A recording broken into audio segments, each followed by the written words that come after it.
أعوذ بالله من الشيطان الرجيم بسم الله الرحمن الرحيم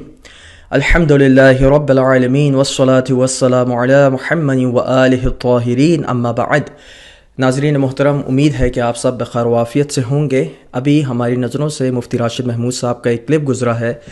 یہ الفروع من الکافی کتاب ہے ابو جعفر محمد بن یعقوب الکلینی کی۔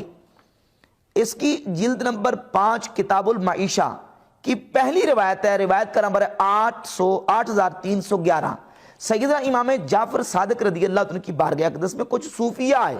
انہوں نے جب دیکھا کہ امام جعفر صادق نے بہت اچھا اور اعلیٰ لباس پہنا ہوا ہے تو انہوں نے کہا کہ آپ نے یہ اعلیٰ اور اچھا اتنا لباس کیوں پہنا ہے؟ تو سیدنا امام جعفر صادق رضی اللہ تعالیٰ عنہ نے امت کے 3 زاہدوں کا تذکرہ کیا کہ امت میں جو بڑے بڑے 3 زاہد جو دنیا سے بے رغبتی اختیار کرنے والے صحابہ تھے ان کا ذکر کیا، تو ان میں سے سر فہرست ابو بکر صدیق رضی اللہ عنہ کا ذکر کیا، اور حضرت ابو ذر غفاری رضی اللہ عنہ کا، اور حضرت سیدنا سلمان فارسی رضی اللہ تعالیٰ عنہ کا تذکرہ کر کے ان کا حوالہ دے کے امام جعفر صادق رضی اللہ تعالیٰ عنہ نے اس بات کو واضح کیا کہ اگر امت کے اتنے بڑے بڑے جو زہاد ہیں وہ بھی اپنی گزر اوقات کے لیے اپنے پاس مال رکھتے ہیں تو پھر میں اگر کپڑے پہن لیتا ہوں تو مجھ پر بھی اعتراض نہیں ہونا چاہیے۔ تو یہ منقبت ہے سیدنا ابو بکر صدیق رضی اللہ عنہ۔ تو اس میں ان کے مطابق جو انہوں نے نقل کیا اس میں انہوں نے کہا کہ امام صادق نے جو امت کے 3 زاہدوں کو بے عنوان نمونہ نقل کیا ہے تو اس میں سب سے پہلے زاہد خلیفہ اول اور اہل سنت ابو بکر ہیں۔ آئیے اب اس کی حقیقت کو دیکھتے ہیں۔ یہ ہمارے پاس کتاب الکافی ہے، جلد نمبر 5 صفحہ نمبر 65 سے یہ روایت شروع ہوتی ہے، اور کتاب المعیشہ اس کتاب میں اس روایت کو لایا جاتا ہے، اور اس میں سب سے پہلے شیخ کلینی ان صوفیہ کا ذکر کرتے ہیں جو امام صادق علیہ الصلوۃ والسلام کے پاس آتے ہیں اور گویا امام صادق علیہ الصلوۃ والسلام کو تبلیغ کرنا چاہتے ہیں۔ تو کہتے ہیں کہ سفیان الثوری امام صادق کے پاس آتے ہیں، اور جب وہ امام کو ایک بہت ہی اچھا خوبصورت لباس جب زیب تن کرتے ہوئے دیکھتے ہیں تو امام پر اعتراض وارد کرتے ہیں۔ چنانچہ ان کے اعتراض کے جواب میں امام استدلال نقل کرتے ہیں، کتاب خدا سے نقل کرتے ہیں، اسی طریقے سے روایات سے نقل کرتے ہیں، رسول اللہ کے نمونے کو دکھاتے ہیں، اور پھر الزامی جواب کے تحت ان کو یہ بات بھی بتاتے ہیں کہ دیکھو جن جن شخصیات کو تم معتبر سمجھتے ہو، دیکھیں آپ لوگ توجہ رکھیے گا، جن شخصیات کو تم معتبر سمجھتے ہو تو وہ شخصیات بھی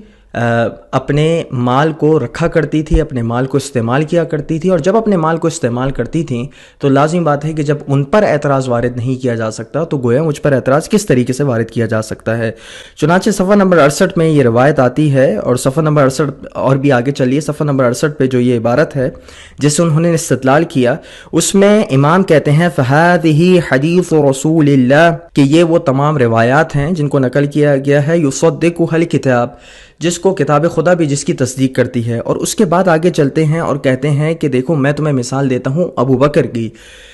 جس نے اپنی موت کے وقت اپنے مال میں سے 5ویں حصے کی وصیت کری۔ یعنی بتانا ہی چاہتے ہیں کہ مال کا فی نفس ہی اپنے پاس ہونا اس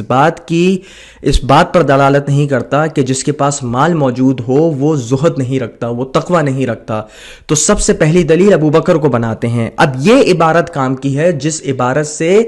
ہم استدلال یہ کرنا چاہ رہے ہیں کہ یہ کون داخل ہوا ہے، سفیان الثوری اور صوفیہ اور سفیان الثوری وہ حضرات ہیں جو ابو بکر کو خلیفہ اول سمجھتے ہیں۔ اس کے بعد کہتے ہیں ثم من قد علمت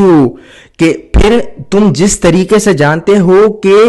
وہ شخصیت اب میں ذکر کرنے چاہ رہا ہوں ان 2 شخصیات کو جن کو تم فضیلت میں اور زہد اور تقوی میں ابو بکر کے بعد سب سے بڑا سمجھتے ہو۔ کون کون تھی؟ سلمان اور ابو ذر۔ تو یہاں پر آپ بالکل واضح طور پر دیکھ سکتے ہیں کہ صوفیہ کا گروہ آ رہا ہے جو اہل سنت کو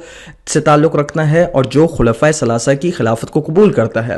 اب میں جب جواب دوں گا تو کس طریقے سے جواب دوں گا؟ میں الزامی جواب ہی دوں گا، یعنی اگر مجھے کسی چیز کا اثبات کرنا ہو تو اس کا ایک طریقہ یہ ہے کہ قرآن و سنت سے میں دلیل لاؤں، اور قرآن و سنت کے بعد جو میں دلیل لاؤں گا وہ میں الزامی طور پہ صحابہ کے عمل کو بھی نقل کروں گا۔ کیا میں اس بات کا معتقد ہوں کہ وہ صحابہ واقعتاً قابل احترام تھے؟ تو کہا جائے گا نہیں، بلکہ صرف اور صرف ان کو قائل کرنے کی وجہ سے یہ عبارت نقل کی گئی تھی۔ چنانچہ آپ دیکھ سکتے ہیں کہ امام کے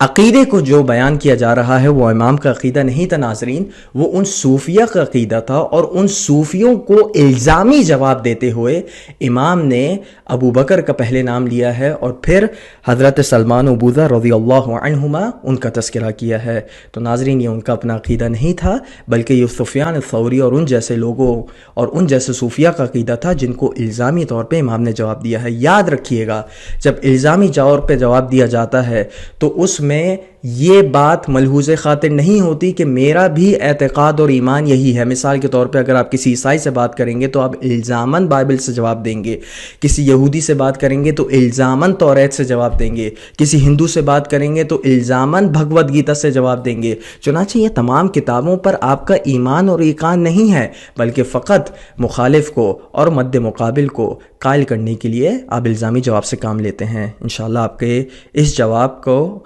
ملاحظہ کرنے کے بعد یہ جو اعتراض ہے وہ رفع ہو جائے گا۔ وصلی اللہ علی محمد و آلہ الطاہرین۔